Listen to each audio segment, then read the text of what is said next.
Assalamualaikum warahmatullahi wabarakatuh. Bapak Ibu Guru Pembimbing yang saya hormati, saya Rizkyani Heronisa dari kelas 11 akuntansi 2, program keahlian akuntansi keuangan, tempat PKL di USP Kopentren Nusa Usaha Kalbuber. Pada kesempatan kali ini saya ingin mempresentasikan hasil laporan praktik kerja lapangan yang saya buat di USP Kopentren Nusa Usaha dengan berjudul Koperasi. Kopentren Nusa Usaha merupakan koperasi yang bergerak dalam berbagai bidang usaha, antara lain usaha simpan pinjam dan usaha perdagangan yang didirikan pada bulan Agustus tahun 1996. Koperasi ini mempunyai peran aktif dalam upaya mengembangkan dan membangun potensi dan kemampuan masyarakat dalam meningkatkan kesejahteraan ekonomi dan sosialnya. Ketika saya praktik di Kopentren Nusa Usaha atau USP, saya ditempatkan di bagian simpan pinjam dan perdagangan. Kegiatan yang sering saya kerjakan yaitu mencatat transaksi keuangan ke dalam buku besar dan buku tabungan. Yang kedua yaitu mencatat mutasi harian. Yang ketiga yaitu menarik penabung di pasar. Yang keempat yaitu menata uang. Yang kelima yaitu menstempeli buku tabungan. Yang keenam yaitu melayani sales. Yang ketujuh yaitu menata barang yang sudah tersedia. Dan yang kedelapan yaitu memasukkan barang ke dalam gudang. Koperasi ini mempunyai dua cabang atau dua tempat, yaitu yang pertama di daerah PPTG Al Asyariah dan yang kedua yaitu di daerah Pasar Kalbuber. Koperasi ini juga mempunyai beberapa fungsi berdirinya Kopentren ini dan terdapat beberapa struktur organisasi yang dapat dari segi internal dan eksternal dan serta beberapa tugas yang ada di koperasi. Yang pertama yaitu fungsi berdirinya Kopentren Nusa Usaha ini yaitu untuk satu, mempermudah wali santri mengirim santri melalui via transfer, yaitu Bank Mandiri, Bank BRI, dan Bank BCA. Yang kedua yaitu mengamankan keuangan para santri agar santri menitipkan uangnya di USP atau Kopentren Nusa Usaha untuk mencegah pemborosan dan kehilangan. Adapun struktur organisasi yang dapat dibentuk dari segi internal dan eksternal. Yang pertama yaitu dari segi internal. Dari segi internal ini terdiri dari anggota. Anggota merupakan setiap orang yang terdaftar sebagai peserta pemilik koperasi sesuai dengan persyaratan dalam anggaran dasar.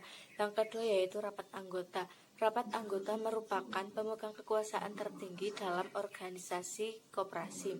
Yang ketiga yaitu pengurus. Pengurus merupakan melaksanakan keputusan-keputusan yang ditetapkan oleh rapat anggota untuk menggerakkan roda organisasi dalam merealisasikan tujuan yang ditetapkan.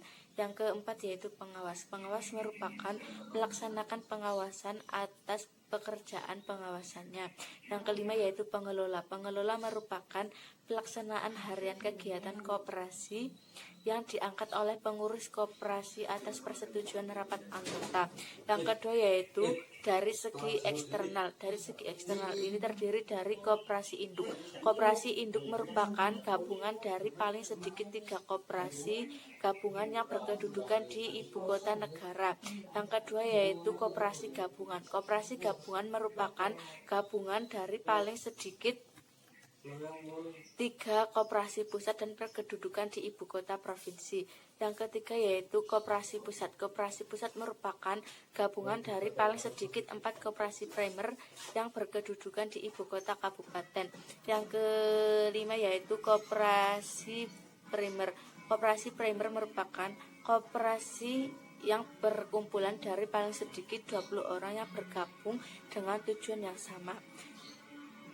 Yang ketiga yaitu tugas-tugas pengurus koperasi yang ada di koperasi. Yang pertama yaitu pengurus harian dan yang kedua yaitu pengurus lengkap. Yang pertama pengurus harian. Pengurus harian ini terdiri dari ketua yang bertugasnya untuk mengendalikan seluruh kegiatan koperasi. Yang kedua yaitu memimpin dan mengontrol jalannya aktivitas koperasi. Yang ketiga yaitu menandatangani surat penting. Yang keempat yaitu mengambil keputusan atas hal-hal yang dianggap penting. Yang kedua yaitu sekretaris. Sekretaris memiliki tugas yang pertama yaitu membantu ketua dalam pelaksanaan kerja. Yang kedua yaitu menyelenggarakan kegiatan surat menyurat dan ketatausahaan koperasi. Yang ketiga yaitu membuat pendataan koperasi. Yang ketiga yaitu bendahara. Bendahara ini memiliki 3 tugas. Yang pertama yaitu merencanakan anggaran belanja dan pendapatan koperasi. Yang kedua yaitu memelihara semua harta kekayaan koperasi. Yang ketiga yaitu melakukan cash opname yang ada di kasir. Yang kedua yaitu pengurus lengkap. Pengurus lengkap ini terdiri dari humas. Humas memiliki tugas yang pertama yaitu menyusun strategi dan kebijakan pengelolaan SDM di koperasi.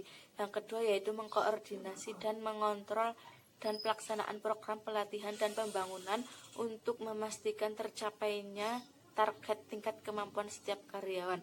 Yang ketiga yaitu menyusun sistem manajemen kinerja serta mengkoordinasi dan mengontrol pelaksanaan siklus manajemen kinerja.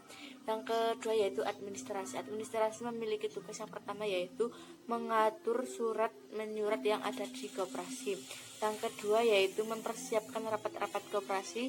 Yang ketiga yaitu menjadwalkan kegiatan-kegiatan yang dilakukan koperasi.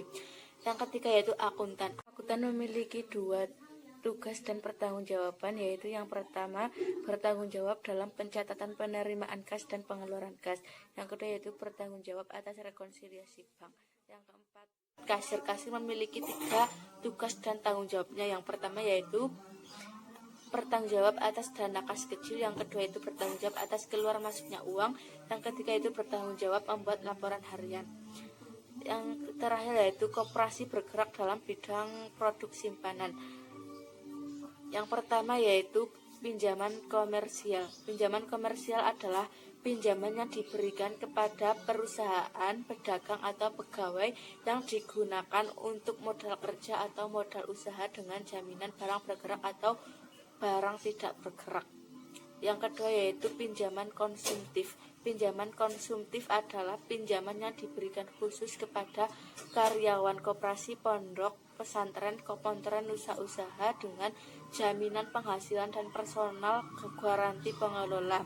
Yang ketiga yaitu pinjaman ekspres. Pinjaman ekspres merupakan produk pinjaman dan dana talang koperasi simpan pinjam kontren bersama yang memiliki keunggulan proses pencairan yang sangat cepat atau ekspres. Yang keempat yaitu pinjaman kelompok SB atau sejahtera bersama.